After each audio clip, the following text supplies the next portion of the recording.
Ewigkeit.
Wieder lass uns in Frieden mieten zum Herrn. Stehe bei, errette, erbarme dich über uns, o Gott, in deiner Gnade. Unsere allheiligen, allreinen, hochgelobten und ruhmreichen Herrin, der Gottesgebärerin und immerwährenden Jungfrau Maria, mit allen Heiligen gedenken, wollen wir uns selbst und einander und unser ganzes Leben Christus, unseren Gott, überliefern.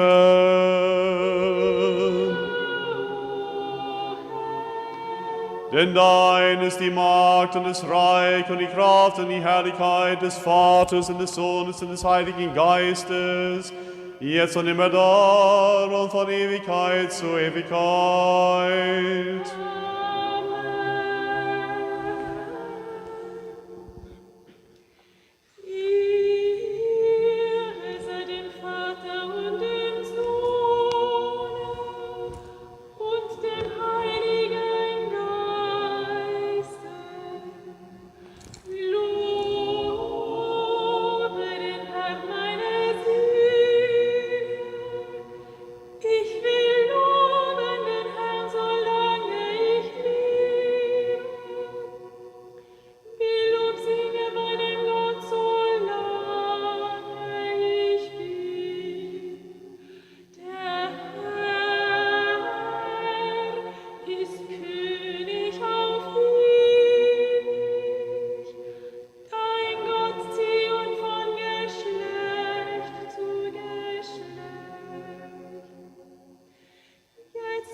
Wieder lass uns in Frieden beten zum Herrn.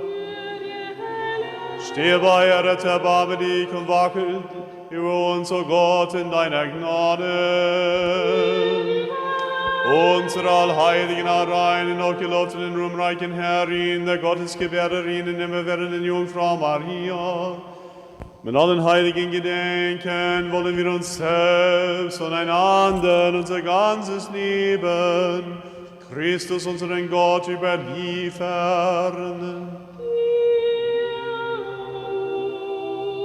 Denn ein gütiger, menschenliebender Gott bist du, und dir senden wir uns in Lobpreis empor, dem Vater, dem Sohn und dem Heiligen Geiste, jetzt und alle Zeit und von Ewigkeit zu Ewigkeit.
Weisheit steht auf, Recht. Kommt und lasset uns anbeten, fallen wir nieder vor Christus. Rette uns, Sohn Gottes, von den Toten erstanden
jetzt und alle Zeit und von Ewigkeit zu Ewigkeit.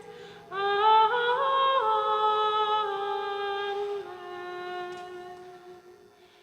Hilfe der Christen nie vergeblich,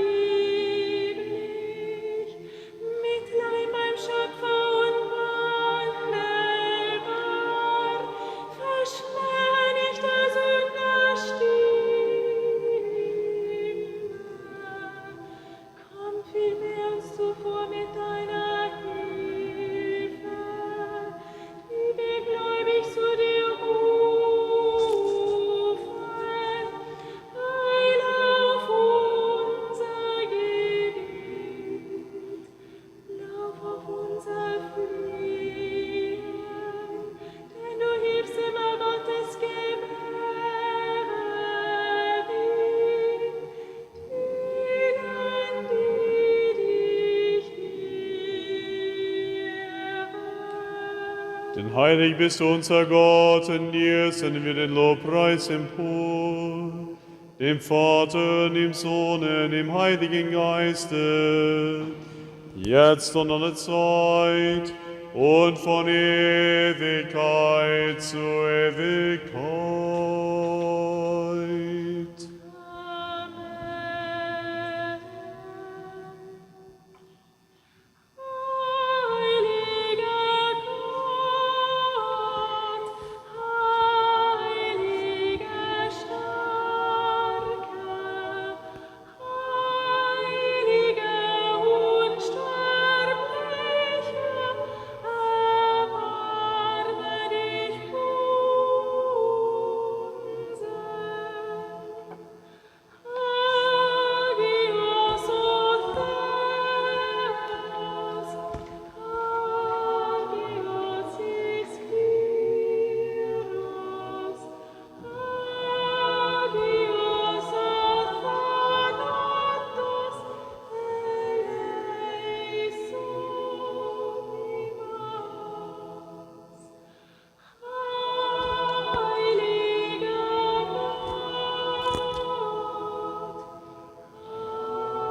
heiliger Starker, heiliger Unsterblicher, erbarme dich unser. Ehre sei dem Vater und dem Sohn und dem Heiligen Geist, jetzt und alle Zeit und von Ewigkeit zu Ewigkeit. Amen. Heiliger Unsterblicher, erbarme dich unser. Dynamis. Hagios Ortheos, Hagios Ispiros, Hagios Athanatos, eleison.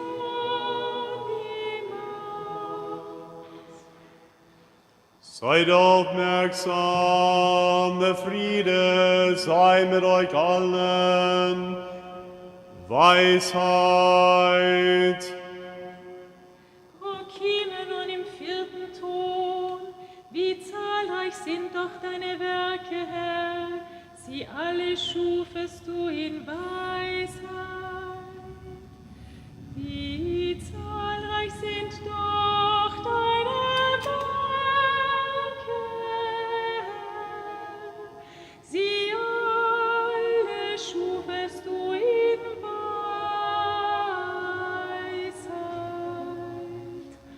Lobe den Herrn, meine Seele, und alles in mir seinen heiligen Namen.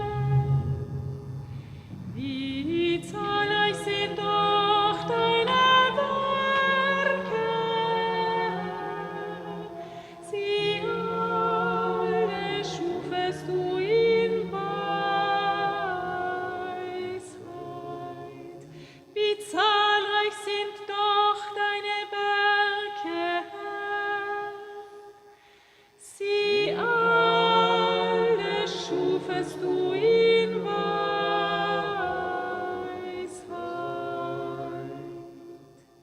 Weisheit. Lesung aus dem Römerbrief. Haben wir Acht. Brüder, ich wünsche von ganzem Herzen und bete zu Gott, dass sie gerettet werden. Denn ich bezeuge ihnen, dass sie Eifer haben für Gott. Aber es ist ein Eifer ohne Erkenntnis, dass sie die Gerechtigkeit Gottes verkannten und ihre eigene aufrichten wollten, haben sie sich der Gerechtigkeit Gottes nicht unterworfen. Denn Christus ist das Ende des Gesetzes und jeder, der in ihn glaubt, wird gerecht. Mose schreibt, wer sich an die Gesetzesgerechtigkeit hält in seinem Tun, wird durch sie leben. Die Glaubensgerechtigkeit aber spricht, sag nicht in deinem Herzen, wer wird in den Himmel hinaufsteigen? Das hieße Christus herabholen. Oder wer wird in den Abgrund hinabsteigen? Das hieße Christus von den Toten heraufführen. Was also sagt sie? Das Wort ist dir nahe, es ist in deinem Mund und in deinem Herzen.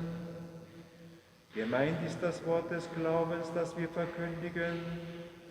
Denn wenn du mit deinem Mund bekennst, Jesus ist der Herr, und in deinem Herzen glaubst, Gott hat ihn von den Toten auferweckt, so wirst du gerettet werden. Wer mit dem Herzen glaubt und mit dem Mund bekennt, wird Gerechtigkeit und Heil erlangen.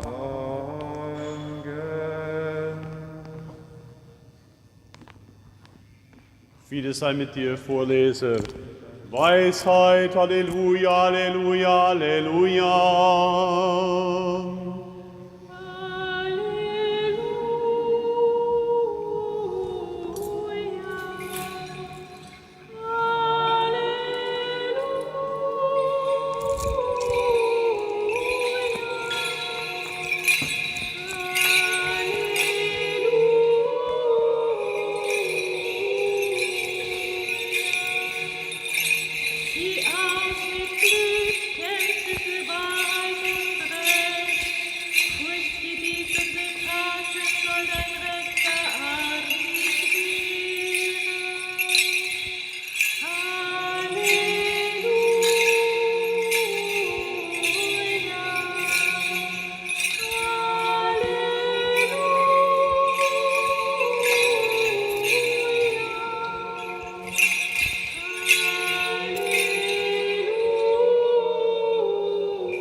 Weisheit steht aufrecht, lasst uns das heilige Evangelium hören. Friede sei mit euch allen. Und mit deinem Geiste. Lesung aus dem heiligen Evangelium nach Matthäus. Ehre sei dir, o Herr. Ehre sei dir. Haben wir Acht.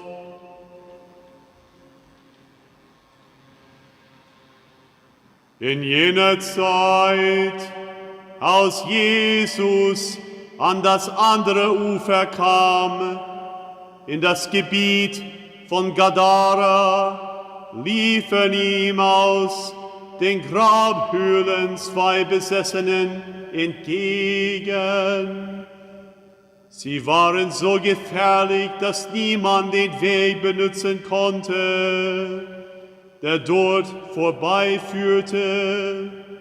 Sofort begannen sie zu schreien: Was haben wir mit dir zu tun, Sohn Gottes? Bist du hergekommen, um uns schon vor der Zeit zu quälen? In einiger Entfernung weidete gerade eine große Schweineherde. Da baten ihn die Dämonen: Wenn du uns austreibst, dann schick uns in die Schweineherde. Er sagte zu ihnen: Geht. Da verließen sie die beiden und fuhren in die Schweine. Und die ganze Herde stürzte sich den Abhang hinab in den See und kam in den Fluten um. Die Hirten flohen, liefen in die Stadt und erzählten dort alles, auch das, was mit den Besessenen geschehen war. Und die ganze Stadt zog zu Jesus hinaus. Als sie ihn trafen, baten sie ihn, ihr Gebiet zu verlassen. Jesus stieg in das Boot, fuhr über den See und kam in seine Stadt. Ehre sei dir, o Herr, Ehre sei dir.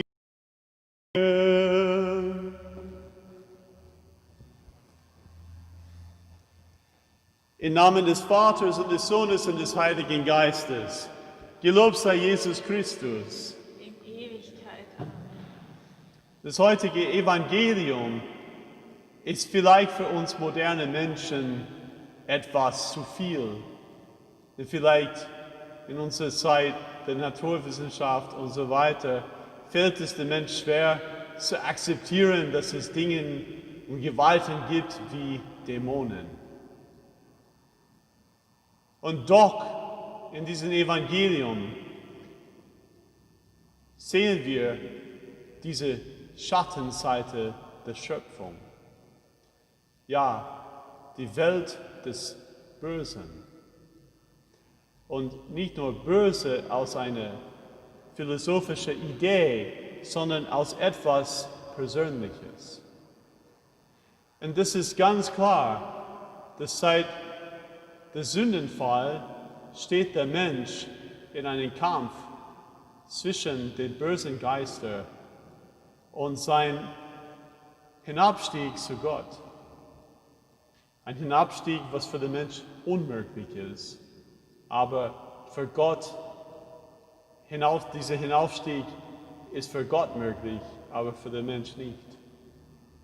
Und so in dieser Geschichte, liebe Freunde, hören wir, wie Jesus in dieses Gebiet kommt und begegnet 2 von Dämonen besessene Menschen. Erstens, dieses Gebiet ist ein heidnisches Gebiet. Und zweitens, Jesus kommt vorbei und die Dämonen erkennen Jesus. Sie wissen, wer dieser ist, dass er ist gekommen, um sie zu vernichten. Ein interessantes Element der Geschichte ist, dass die Dämonen baten, dass Jesus sie austreibt und dass sie in eine Schweineherde verschwinden dürfen. Das ist auch das Zeichen, dass wir in ein heidnisches Gebiet sind. Denn kein jüdischer Mensch wird eine Schweineherde haben, denn Schweine sind unreine Tiere nach den jüdischen Traditionen. Und die Dämonen kehren hinein in diese Schweineherde, und sie alle stürzen ins Meer, also in der See und sterben. Und es kommt die ganze Schar von Menschen auf Jesus zu. Und was machen sie? Sie sagen nicht, wunderbar, super, Gott sei Dank. Sie sagen, kannst du bitte unser Gebiet verlassen? Interessant. In dieses Evangelium sind einige wichtige Punkte für uns. Erstens, es ist eine Erinnerung an uns, dass wir in einem geistigen Krieg stehen, einen geistigen Kampf mit den finsteren Mächten. Der heilige Paulus ermahnt den Gläubigen, zieht an die Waffenrüstung Gottes. Ja, wir stehen in einem Kampf, Leute. Wir stehen in einem geistigen Krieg. Und dieses geistige Krieg, so sagt auch der heilige Apostel Paulus, ist nicht gegen Fleisch und Blut, sondern gegen die Mächte der Finsternis. Und das ist sehr oft, anschauen oder auch Ereignisse von unserem Alltag sehen, dass wir sehr leicht in ein Denken können, dass eigentlich unser Krieg ist gegen einen Mensch, der mich aufregt, oder eine politische Situation, die mich aufregt, oder. Aber hinter diesen ganzen Kämpfen sind im Prinzip ein Kampf auf einer anderen Ebene, auf einer geistigen Ebene. Und was ist dieser Kampf? Warum geht es in diesem Kampf? Es geht um nichts anderes als unsere Errettung und auch um die Errettung unserer Mitmenschen. Immer wieder dürfen wir in Erinnerung rufen, dass Gott uns Menschen geschaffen hat für Einheit. Er hat uns für Einheit geschaffen. Er hat uns geschaffen für Gemeinschaft, für Einheit, Zusammensein mit Gott und miteinander. Was ist der Himmel, wenn nichts anderes als diese Erfahrung der vollkommenen Einheit mit Gott und miteinander? Und genau in diesem Punkt ist ein Versucher am Arbeit, der versucht, ein Keil sozusagen zu bringen zwischen die Menschen, zwischen uns und unseren Nächsten, zwischen Mann und Frau, zwischen Vätern und Kindern, zwischen Müttern und Kindern, zwischen Menschen, die gemeinsam arbeiten. Alles wird getan auf einer geistigen Ebene in einem Kampf gegen diese Einheit. Denn wo die Einheit ist Liebe. Wo die Einheit ist Versöhnung. Wo die Einheit ist Gottes Gegenwart. Ubi caritas et amor Deus ibi est. Wo Liebe ist, ja, wo wahre Liebe ist, da ist Gott da. Und genau das ist das, was der Feind versucht zu rauben. Denken wir an diesen zwei Besessenen. Ihr Leben war gefangen. Sie waren gesehen als gefährlich, eine Bedrohung für die Menschen. Denn durch diese bösen Geister sind sie zu Ärger und Ärgernis geworden. Aber hinter dieser Besessenheit sind Menschen mit einer Seele, Menschen, die Gott geschaffen hat für seine Herrlichkeit. Menschen, die gefangen sind in den Ketten des Bösen. Und genau diese Menschen, für diese Menschen ist der Herr gekommen. Nicht die Gesunden brauchen einen Arzt, sondern eine Kranke. Wir wollen hinaufsteigen zu Gott, aber das ist für uns unmöglich. Es braucht, dass jemand hinabstiegt zu uns. Und das, liebe Freunde, ist niemand anderes als Jesus Christus, wahrer Gott und wahrer Mensch. Er ist diesen Weg gekommen, von dem Himmel zu den Erden, um die Gefangenen freizulassen. Die Besessenen, die wirklich von der Macht des Teufels, aber uns alle, die gefangen sind durch die Fallstriche der Sünde. Und der Herr wirkt dieses mit Macht. Er hat eine Autorität, dieses zu tun, weil er Gott ist, weil er wahrer Mensch und wahrer Gott ist. Gott ist Mensch geworden, um uns zu retten, zu befreien und zu erketten, abzureißen, damit wir teilhaben an diese himmlische Realität, an die Liebe Gottes, damit wir teilhaben an diesen Einheit mit Gott und miteinander. Und letztendlich hinter allen Kriegen auf den Erden ruhen, von Kriegen zwischen Nationen und Kriegen zwischen Menschen, die verheiratet sind, Menschen, die Arbeitsplatz, Eltern und Kinder, hinter all diese Kriege steht ein großer geistlicher Kampf. Unser Kampf mit der Sünde und auch unser Kampf, nämlich mit dem Versucher. Aber wir wissen, dass es gibt jemanden, der uns befreit hat. Dieses geistige Kampf, vielleicht habt ihr das mal ein Bild im Internet vielleicht gesehen, ist sehr popular geworden, so eine dieser Bilder, die sehr viral geworden ist, wo Jesus da steht auf einem Tisch mit dem Satan und macht einen Kampf mit den Händen. Wie heißt das? Arm Wrestling in Englisch. Wie heißt das? Armdrücken. Aber so, liebe Freunde, ist es nicht. Weil Armdrücken voraussetzt, dass es zwei Personen gibt mit ungefähr die gleiche Kraft. Das ist nicht der Fall hier, denn Gott ist Gott. Und die gefallenen Engel sind nichts anderes als gefallenen Engel. Wir Menschen, liebe Freunde, wir sind vielleicht nicht so stark wie die gefallenen Engel, aber es gibt einer von uns, einer unserer Art sozusagen, oder besser gesagt, wir von seiner Art, einer, der Mensch geworden ist, der durch die Macht seiner Gottheit die Mächte der Hölle besiegt hat. Und wenn wir diesen Evangelium hören, es ist eine Erinnerung an uns, ja, an uns, heute, wir postmoderne Menschen, dass wir verstehen, erinnert werden, dass wir in diesem Kampf stehen. Aber wir stehen unter den mächtigen Zeichen des siegreichen Kreuzes des Herrn. Das ist unsere Hoffnung.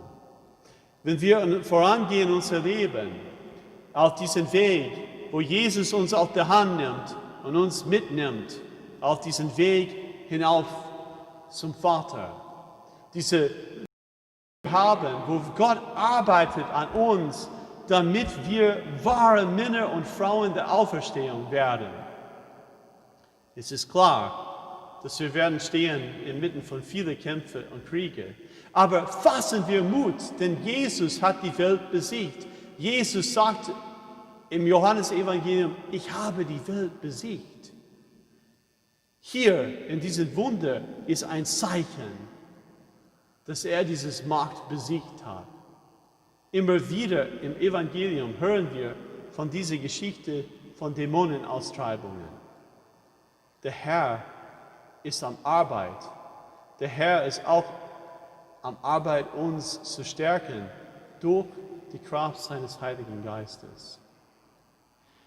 Der gäbe viel zu sagen, aber vielleicht ein letztes Punkt ist gut zu erwähnen. Wie endet dieses Evangelium? Ja, die lokalen Menschen bitten, dass er das Gebiet verlässt. Und was tut Jesus? Er verlässt das Gebiet. Sie können es nicht verkraften, dass er gekommen ist. Das ist einerseits traurig, aber andererseits zeigt es die große Demut des Sohnes Gottes. Der ist nicht aufdringlich. Wenn er spricht mit der Samariterin am Jakobsbrunnen, er ist nicht aufdringlich. Der Herr ist da, er gibt seine Hand. Wer es nehmen will, kann es nehmen in voller Freiheit, aber er drängt es nicht auf.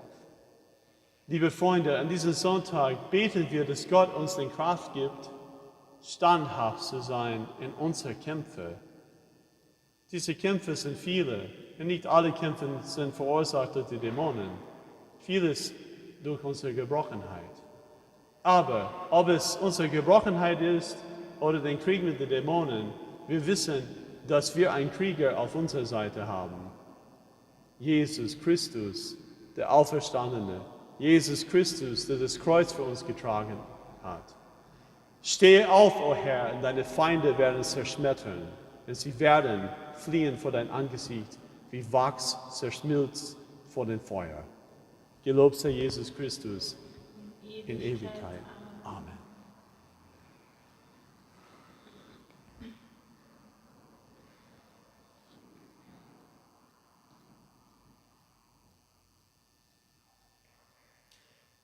Lasst uns alle aus ganzem Herzen sprechen, aus ganzer Seele, lasst uns sprechen.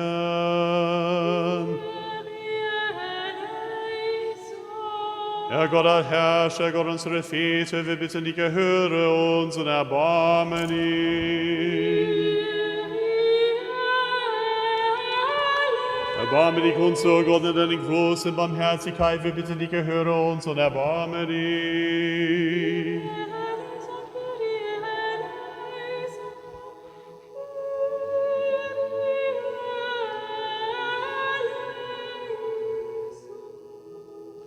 Lass uns auch beten für unseren heiligen Vater Franziskus, den Papst von Rom, unseren seligen Patriarchen, Svjatoslav von Kiew-Halych, unseren hochgeweihten Metropoliten Christoph von Wien, unseren hochgeweihten Erzbischof Franz von Salzburg, unseren gottgeliebten Bischof Hans-Jürg, und für jene, die in diesem Gotteshaus dienen und dienten, für unseren geistigen Väter, für alle unsere Brüder und Schwestern in Christus.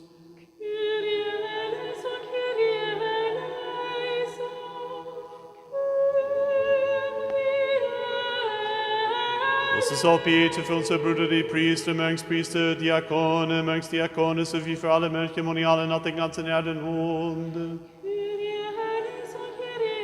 lass uns auch beten um Erbarmen, Liebe, Frieden, Gesundheit, Heilschutz, Verzeihung und Nachlass unserer Sünden und Verfehlungen, der hier anwesenden Diener und Dienerinnen Gottes, alle, die mit uns über den Internet-Übertragung mitbeten, dass Gott der Herr sich ihrer erbarme, so lasst uns alle sprechen. Lass uns auch beten für alle Menschen in unserem Land, welche mit Corona krank sind und alle, die auf den ganzen Erden ruhen, unter dieser Krankheit leiden, um eine baldige Genesung und Heilung, für alle Forscher, die versuchen, einen Impfstoff, ein Heilmittel zu finden. Lass uns auch beten für die Stifter und Wohltäter dieses heiligen Hauses, sowie für alle von uns gegangene Väter, Mütter, Brüder, Schwestern und Kinder. Lass uns alle sprechen. Lass uns auch beten für alle, die deinen heiligen Kirchen Wohltaten erweisen, für alle, die vor dir dienen und dienten, für die Sänger, für die Anwesenden, für alle rechtgläubigen Christen, die von dir das große und reiche Erbarmen erwarten.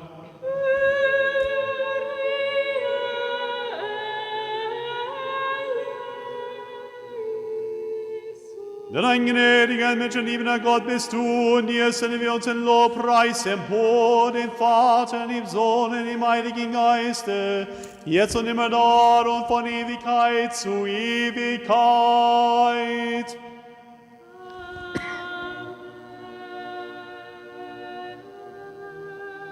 Wir aber Gläubigen, lass uns wieder in Frieden beten zum Herrn. Stehe bei, errette, erbarme dich und wach über uns, o Gott, in deiner Gnade. Weisheit, in dir gebührt alle Ruhm, alle Ehre und Anbetung, dem Vater, dem Sohn und dem Heiligen Geiste, jetzt und immer dort und von Ewigkeit zu Ewigkeit.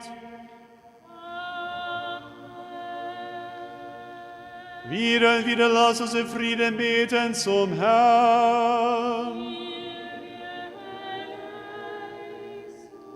Stehe bei, errette, erbarme dich und wach über uns, o Gott, in deiner Gnade.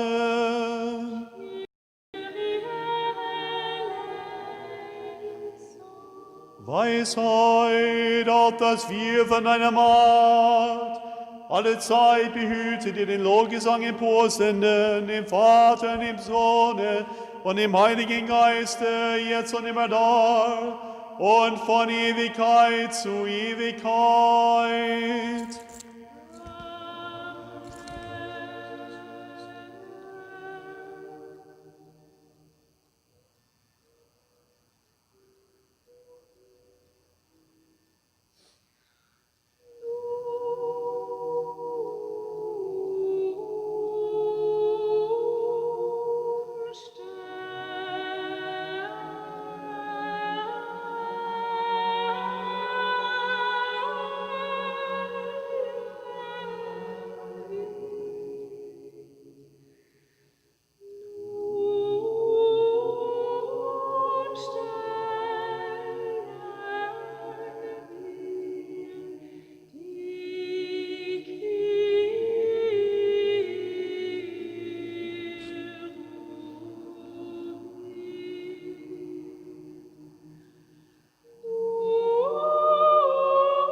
Unseres heiligen Vaters Franziskus des Papstes von Rom, unseres seligen Patriarchen Sviatoslav von Kiew-Halitsch, unseres hochgeweihten Metropoliten Christoph von Wien, Ordinarius für die Gläubigen der katholischen Ostkirchen in Österreich, unseres hochgeweihten Erzbischof Franz von Salzburg, unseres gottgeliebten Bischofs Hans-Jürgen, des ehrwürdigen Priesterschafts, der Diakone, aller Mönche, Monialen, die Regierung unseres Landes, der edlen Stifter und Wohltäter dieses heiligen Hauses, alle in der Hoffnung auf die Auferstehung in schlafenden, rechtgläubigen Christen, und euer aller Recht gedenke Gott, der Herrn, sein Reich, jetzt und immer da und von Ewigkeit zu Ewigkeit.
Lasst uns vollen unser Gebet vor dem Herrn.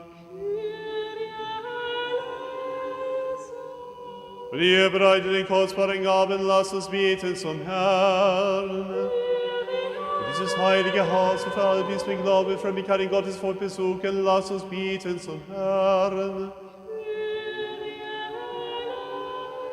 Dass er uns bewahre. Lasst uns beten zum Herrn. Unser allheiligen, allreinen, hochgelobten, ruhmreichen Herrin, der Gottesgebärerin und immerwährenden Jungfrau Maria, und allen heiligen Gedenken wollen wir uns selbst und einander und unser ganzes Leben Christus, unseren Gott, überliefern.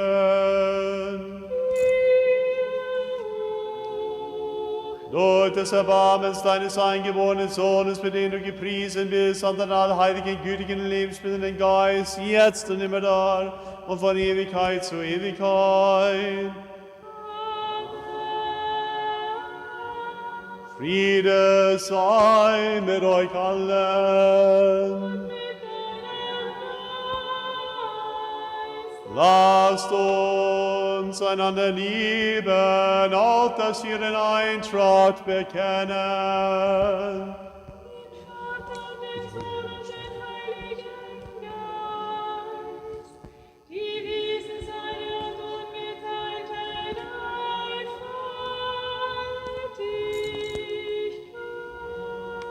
Die Türen in Weisheit, lass uns Acht haben.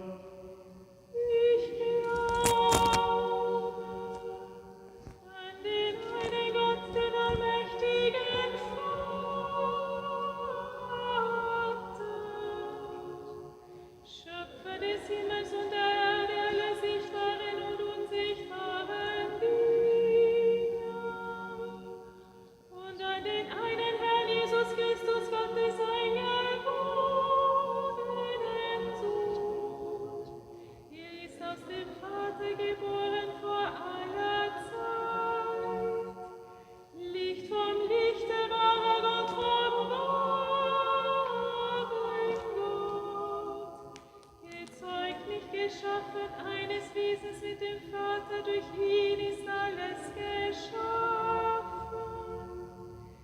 Für uns Menschen und um unseres Heiles willen ist er vom Himmel herabgestiegen.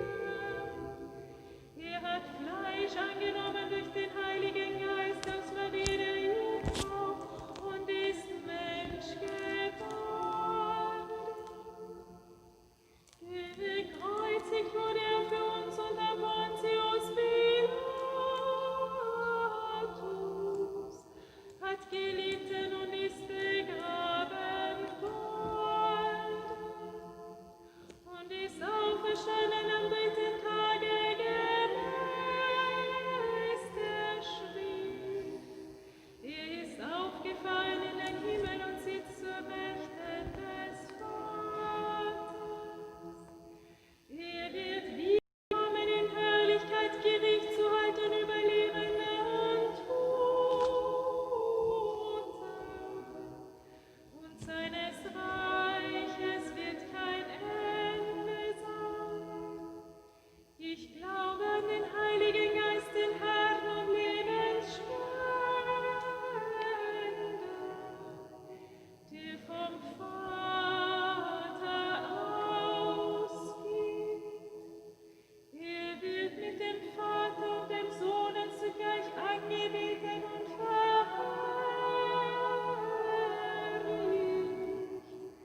Er hat gesprochen durch die Propheten.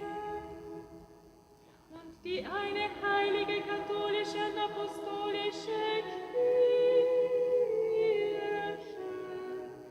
Ich bekenne die eine Taufe zur Vergebung der Sünden.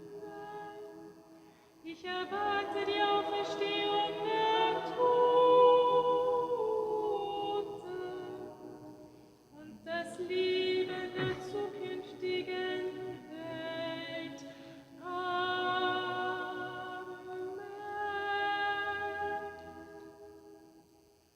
Lasst uns geziemen und ehrfurchtsvoll stehen. Haben wir Acht, dass wir das heilige Opfer im Frieden erbringen. Die Gabe des Friedens, das Opfer des Lobes.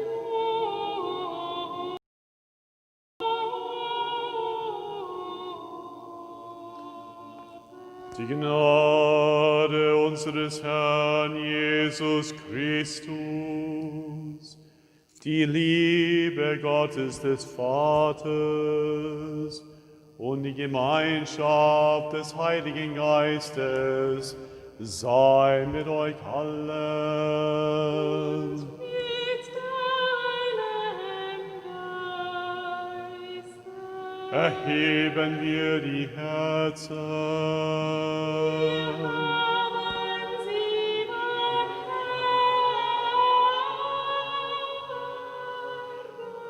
Herr. Lasst uns Dank sagen dem Herrn.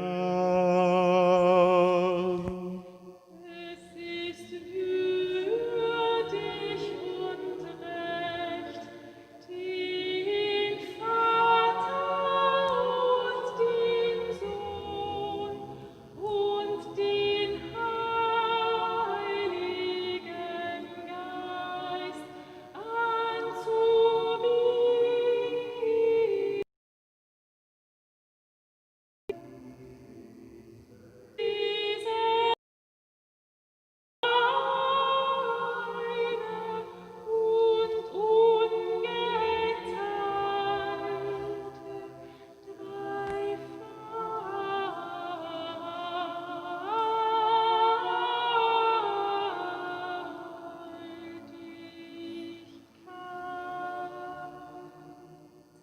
Es ist würdig und recht, dir zu singen, dich zu preisen, dich zu loben, dir Dank zu sagen an jeden Ort deiner Herrschaft.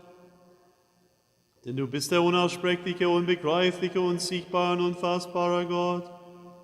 Von Ewigkeit her bist du und bleibst unverändert, du, dein eingeborener Sohn und dein Heiliger Geist. Du hast uns aus dem Nichts ins Dasein gerufen und uns nach unseren voll wieder aufgerichtet. Du hörst nicht auf, alles zu tun, um uns zum Himmel zu führen und uns dein künftiges Reich zu schenken. Für alles danken wir dir, deinen eingeborenen Sohn und deinen Heiligen Geist, für alle uns erwiesene Wohltaten, die uns bekannten oder unbekannten, die offenkundigen oder verborgenen. Wir sagen dir auch Dank für diesen heiligen Dienst aus unseren Händen gnädig anzunehmen. Du geruhst, obgleich Tausende von Erzengeln und unzähligen Scharen von Engeln, die Cherubim und die sechsflügeligen und vieläugigen Seraphim fliegen und schweben, dich umgeben, die das Siegeslied singen, jauchzen, rufen und sprechen.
Mit diesen seligen Mägden, menschenliebender Herr, singen und rufen auf ihr, heilig bist du und allheilig, du dein eingeborener Sohn und dein Heiliger Geist.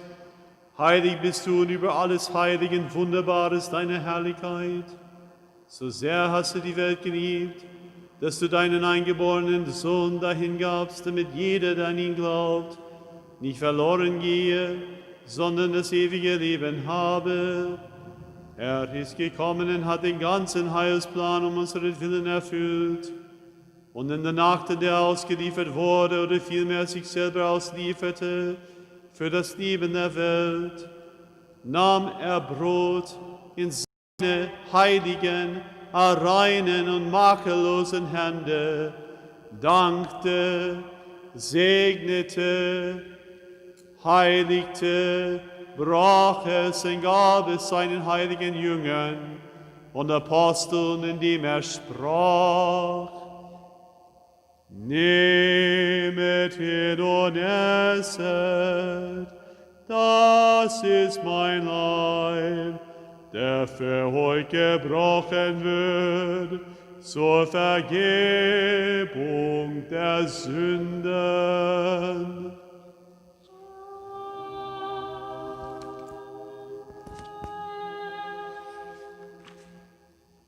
Ebenso nahm er nach dem Mahl den Kelch und sprach: Trinket alle daraus, das ist mein Blut des neuen Bundes, das für euch und für viele vergossen wird, zur Vergebung der Sünden.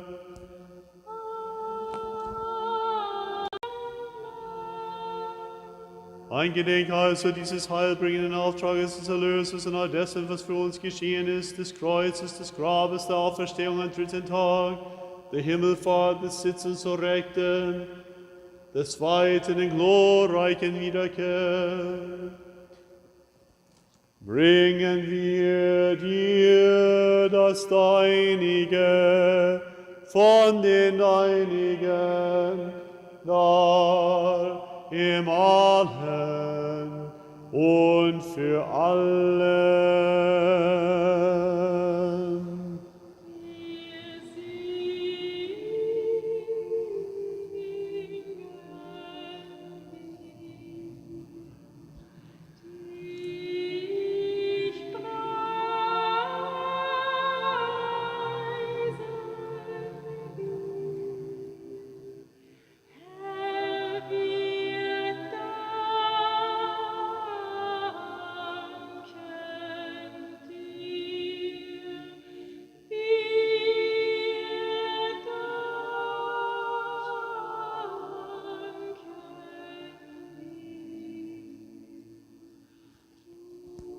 Und wir bringen dir diesen geistigen, den unblutigen Opferdienst dar. Wir rufen dich an, wir bitten und flehen zu dir, sende deinen Heiligen Geist herab auf uns und auf diese vorliegende Gabe. Sei mir so eine gnädige Erbarmen. Gott sei mir so eine gnädige Erbarmen. Gott sei mir so eine gnädige Erbarmen. Und mache dieses Brot zum kostbaren Leib deines Christus. Amen. Und was in diesen Kelches zum kostbaren Blut deines Christus. Amen. Sie verwandelt durch deinen Heiligen Geist. Amen. Amen. Amen. Damit diesen heiligen Gaben all denen, die sie empfangen, zur Nüchternheit der Seele gereicht und zur Verzeihung ihrer Sünden, zur Gemeinschaft des Heiligen Geistes, zur Fülle des himmlischen Reiches, zu vertrauen auf dich und nicht zum Gericht und zur Verdammnis. Wir bringen dir diesen geistigen Opferdienst auch für jene da, die uns im Glauben vorausgegangen sind, für unsere Vorväter, Väter, Patriarchen, Propheten, Apostel, Verkündiger, Evangelisten,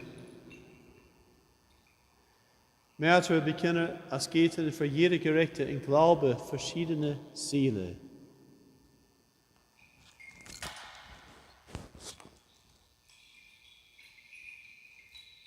Insbesondere für unsere allheiligen, reinen und gebenedeiten und ruhmreichen Herrin, der Gottesgebärerin und immerwährenden Jungfrau Maria.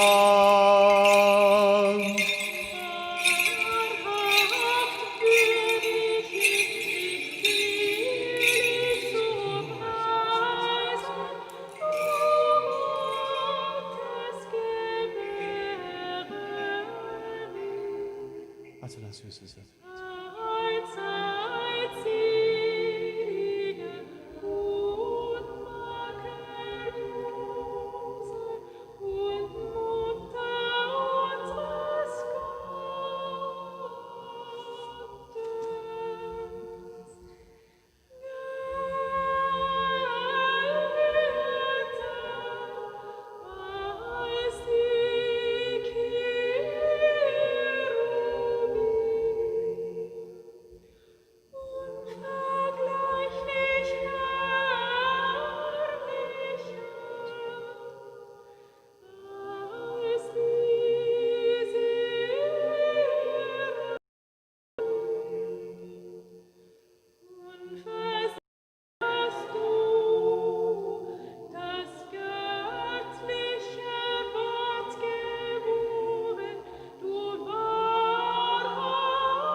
Vor allem gedenke, o Herr, unseres heiligen Vaters Franziskus, des Papstes von Rom, unseres seligen Patriarchen Sviatoslav, unseres hochgeweihten Metropoliten Christoph von Wien, unseres hochgeweihten Erzbischof Franz von Salzburg, unseres gottgerichteten Bischof Hans-Jürg, erhalte sie deinen heiligen Kirchen in Frieden, Wohlergehen, Ehre, Gesundheit, langen Leben und direkte Verwaltung des Wortes deiner Wahrheit und all derer, die ein jeder in Sinne hat.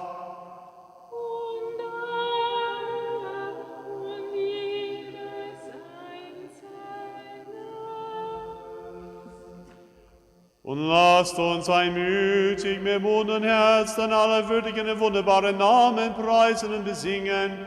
Vater, Sohn und Heiliger Geist, jetzt und immer da und von Ewigkeit zu Ewigkeit.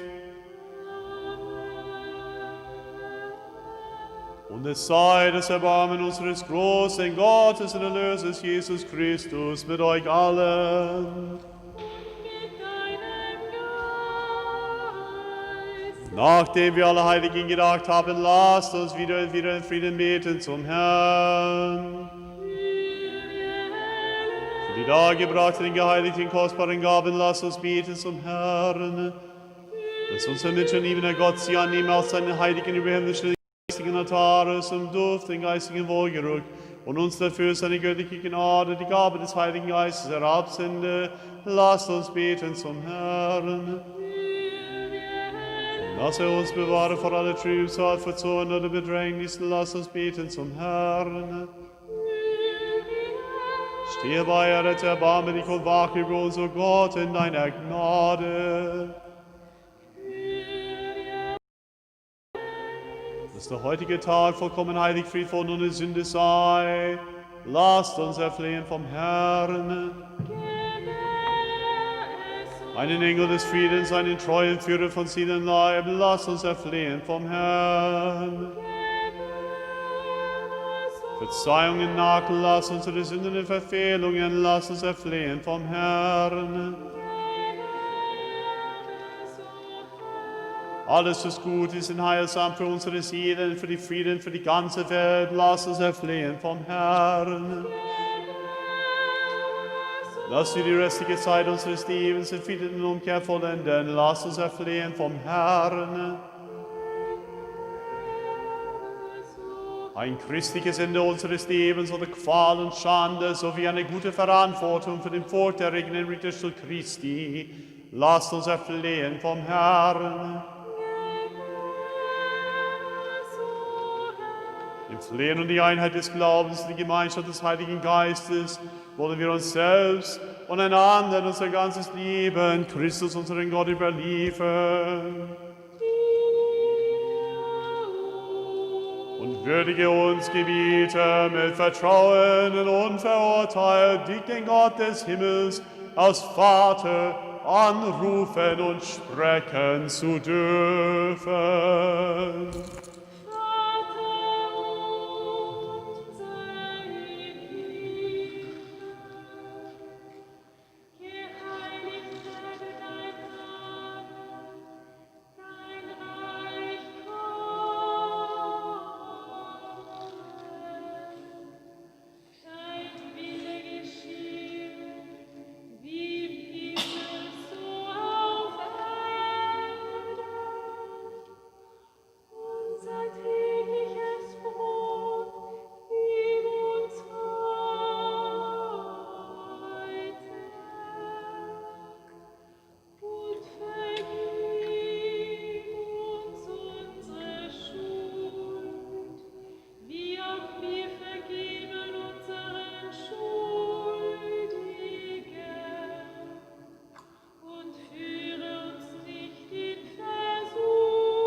Denn dein ist das Reich und die Kraft und die Herrlichkeit des Vaters und des Sohnes und des Heiligen Geistes, jetzt und immer da und von Ewigkeit zu Ewigkeit.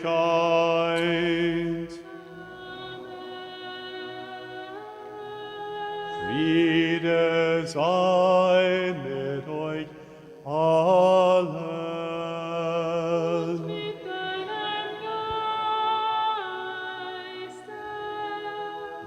Neiget euer Haupt vor dem Herrn. Wir danken dir, unzweigbaren König, in deiner unermesslichen Macht. Hast du alles erschaffen, in deiner großen Barmherzigkeit. Hast du alles aus dem Nichts ins Dasein gerufen. Schau, Herr, aus der Höhe der Himmel herab auf die, die ihr Haupt vor dir geneigt haben. Sie haben es ja nicht vor Fleisch und Blut getan, sondern vor dir, den ehrfurchtgebietenden Gott. heiligen Opfergaben, o Herr, uns also zum heiligen Reich in einen jeden, so wie es dessen bedarf. Reise mit den Reisenden, heile die Kranken, du Arzt unserer Seelen und Leiber. Durch die Gnade, das Erbarmen und die Menschenliebe deines eingeborenen Sohnes, mit dem du gepriesen bist, auf deinen allheiligen, gütigen und lebensspendenden Geist, jetzt und immer da und von Ewigkeit zu Ewigkeit. Herr Jesus Christus, unser Gott, möge herab auf uns und deine heilige Wohnung, und den Thron deiner Herrlichkeit des Reiches. Das ist heilige, denn du und der Vater wohnst, bei uns ist sichtbar zu uns. Würdige uns aus deiner mächtigen Hand, deinem machtlosen Leib, dein kostbares Blut zu empfangen, beides den ganzen Volk spricht und Spende zu können. Gott sei mir sündig gnädig und erbarme dich meiner. Gott sei mir sündig gnädig und erbarme dich meiner. Gott sei mir sündig gnädig und erbarme dich. Haben wir Acht.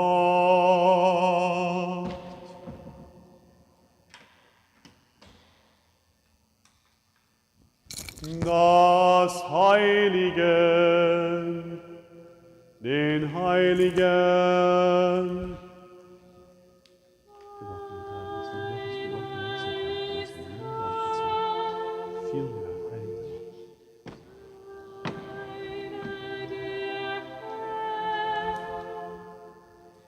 Jesus Christus, in der Herrlichkeit Gottes des Vaters. Amen.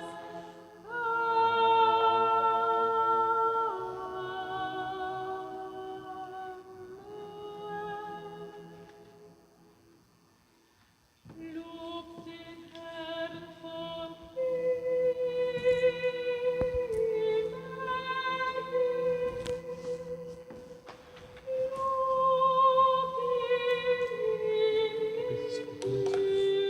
Deine Heilige.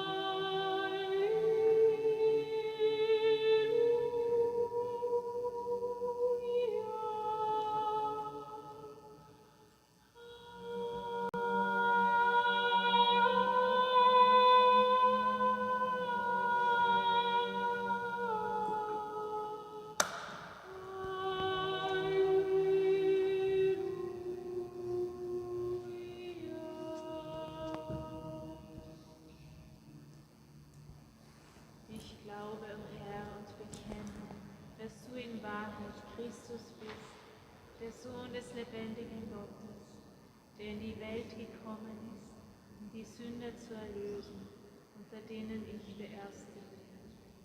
Lass mich heute teilnehmen, o Sohn Gottes, an deinem mystischen Gastmahl. Ich will deine Mysterien nicht den Feinden verraten, dir auch keinen Kuss geben wie Judas, sondern wie der Schächer bekenne ich vor dir. Gedenke meiner, o Herr, wenn du in dein Reich kommst.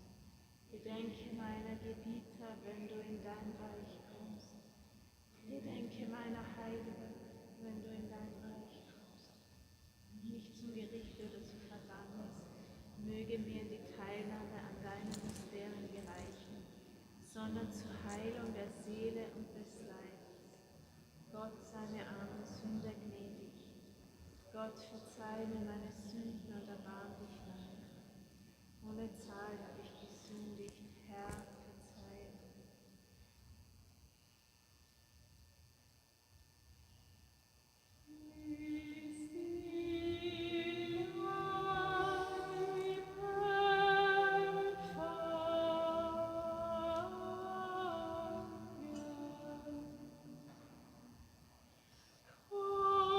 Kostet die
Mit Gottes Furcht, Glaube und Liebe tretet herzu. Gepriesen sei der, der kommt im Namen des Herrn.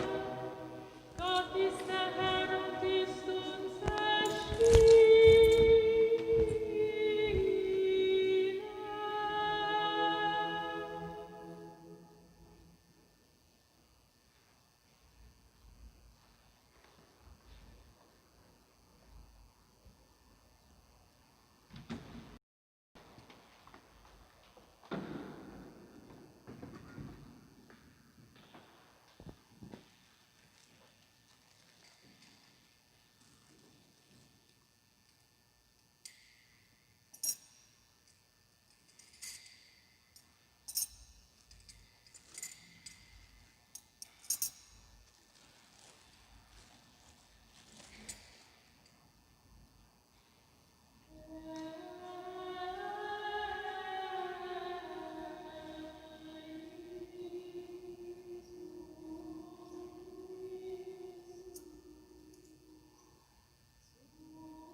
Rette, o Gott, dein Volk und segne dein Erbe. Gesehen haben wir das Morgenlicht, Geist vom Himmel empfangen.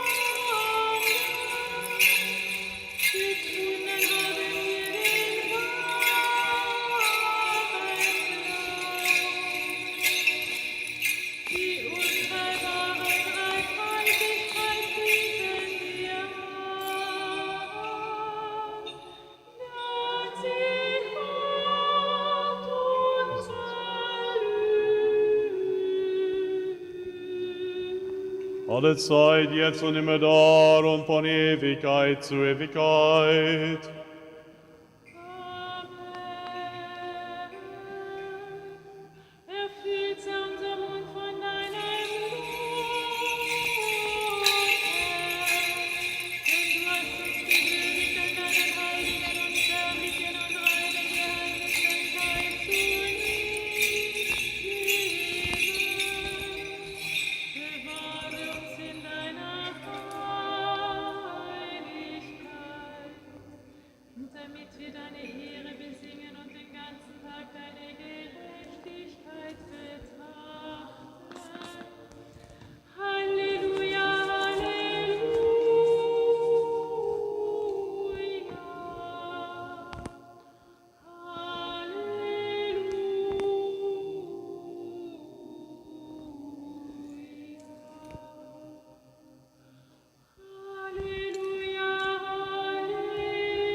Stehe nun aufrecht, wir haben empfangen die göttlichen, heiligen, reinen und sterblichen, lebensspendenden, hervorgewiesenen Geheimnisse Christi.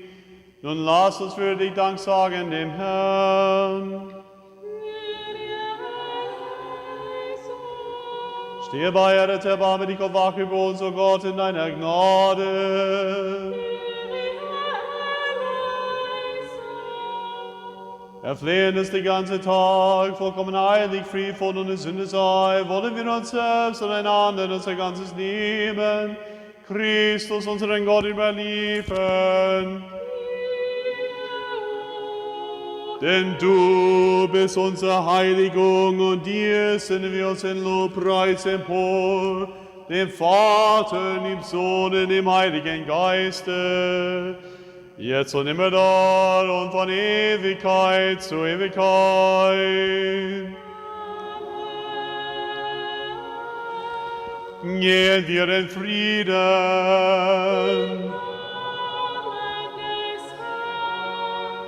Lasst uns beten zum Herrn. Herr, der du segnest, die dich preisen und heiligst, die auf dich vertrauen, rette dein Volk und segne dein Erbe. Bewahre die Fülle deiner Kirche und heilige alle, die da lieben, die Sirren deines Hauses. In deiner göttlichen Macht verherrliche sie und verlass uns die wir auf dich hoffen. Gib Frieden deiner Welt, deinen Kirchen, den Priestern, den Regierenden, dem Herrn in deinem ganzen Volke. Denn jede gute Gabe und jedes vollkommene Geschenk ist von oben, kommt herab von dir, dem Vater der Lichter. Dir senden wir empor Lobpreis, Danksagung und Anbetung, dem Vater, dem Sohn und dem Heiligen Geiste, jetzt und alle Zeiten von Ewigkeit zu Ewigkeit.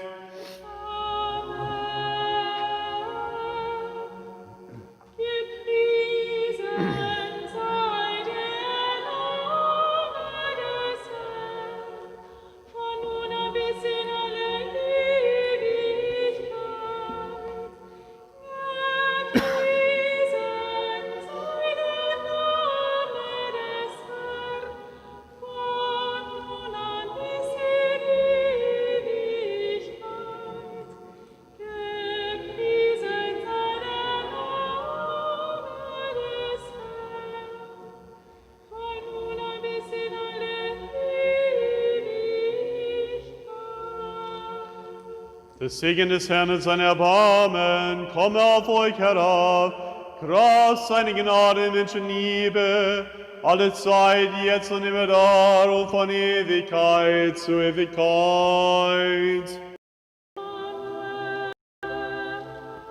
Ehre sei dir, Christus Gott, unsere Hoffnung, Herr, Ehre sei dir.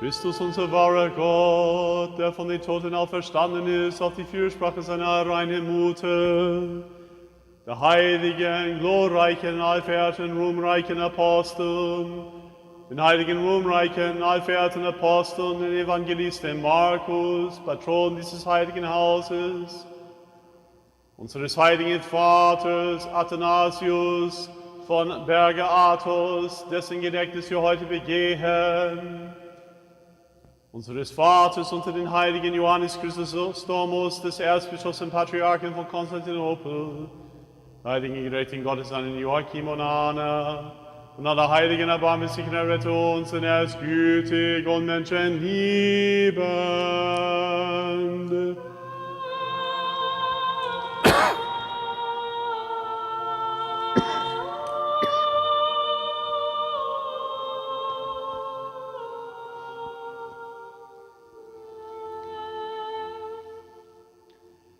Heute zum Schluss möchte ich sagen, wir feiern an diesem Sonntag, den 5. Juli, ein großer Heiliger, denn es ist nämlich das Gedächtnis unseres heiligen Vaters Athanasius von Berge Athos. Ganz kurz in der Synaxarion, in der Neophytis Edelby heißt es, der heilige Athanasius wurde in Trapezunt geboren. Er zog sich zunächst auf einen Berg mit Namen Chimind in bithynischen Mysien zurück. Später kam er auf den Berge Athos und gründete ein Kloster, das noch immer unter dem Namen Lavra des heiligen Athanasius bekannt ist. Er starb am Ende des 10. oder Beginn des 11. Jahrhunderts. Dieser große Heilige war ein Kämpfer in die Arena des geistigen Kampfes und somit auf die Fürsprache der großen heiligen Vätern und Müttern können wir auch siegreich diese Arena überleben, wenn wir standhaft mit Christus stehen. Christus, der für uns gekreuzigt worden ist und auferstanden ist. Christus, der uns an der Hand nimmt und uns hinausführt aus diesem Kampf. Möge, dass er uns die Kraft gibt, standhaft zu bleiben, siegreich zu stehen, denn er ist die Quelle unseres Sieges. Amen. Wir laden alle herzlich ein, nächsten Samstag um 17:30 Uhr für die Feier der Vorabendliturgie. Wir wünschen allen einen angenehmen Abend und einen gesegneten Sonntag. Christus ist unter uns. Er ist es und wird es immer sein.